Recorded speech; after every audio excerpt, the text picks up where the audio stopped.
Wa pa mo katilang na taga Davao ani no. Lami kaayo.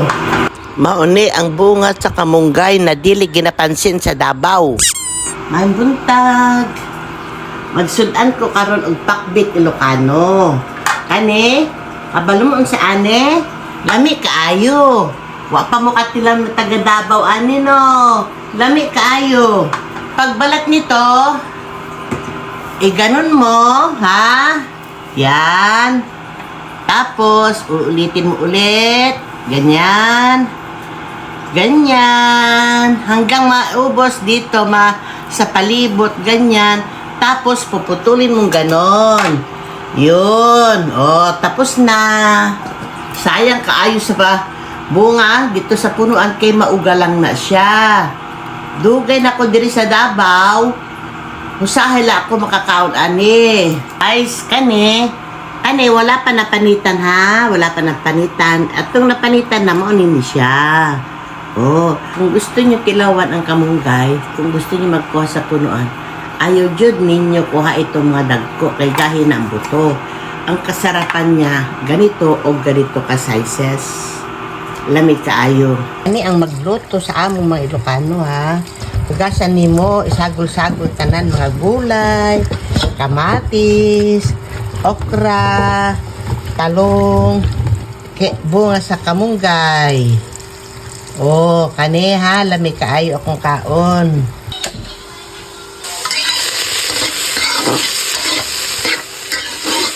Oh, igisa na natin. Oh. Ganon.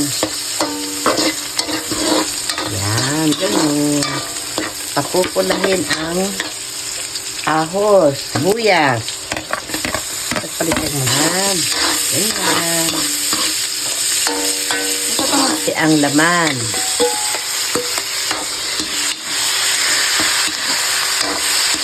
O, bagoong ikuan sa mainit na tubig. Yan. Okay.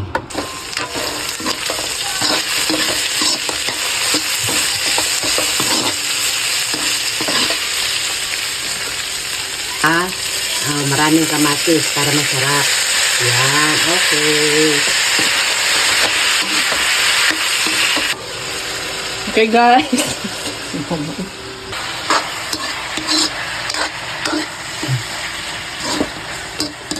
Na lahat ang gulay, lahok-lahok, ganito, oh. Yan. Yan, ang sarap-sarap. Oh. Wow, ang dami. Isang talyase. Naku po. Ito na, isasabaw natin. Bagoong na nasa bote, tapos lagyan mo ng mainit na tubig. Yan, ganyan mo. Ganyan, masarap na yan. Yan. Yummy. Huwag mong iuubos ang isang bote ha. Ikaw na magtansya. Oh, hintayin mo na lang na magkulo-kulo. Huwag mo na nang ahalo-haluin. Maluto na lang siyang ganyan. Okay, pagkatapos takluban mo. Okay.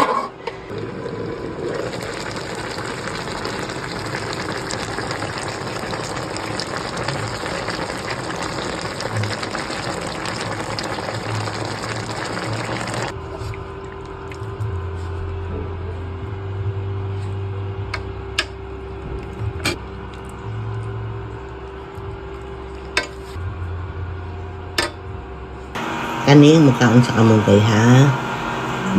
Bunga ng kamunggay. I-open na ganyan. Pagkatapos, ganon.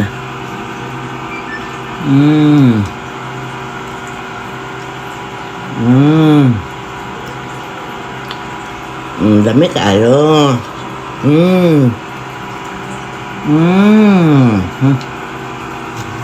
Iba na.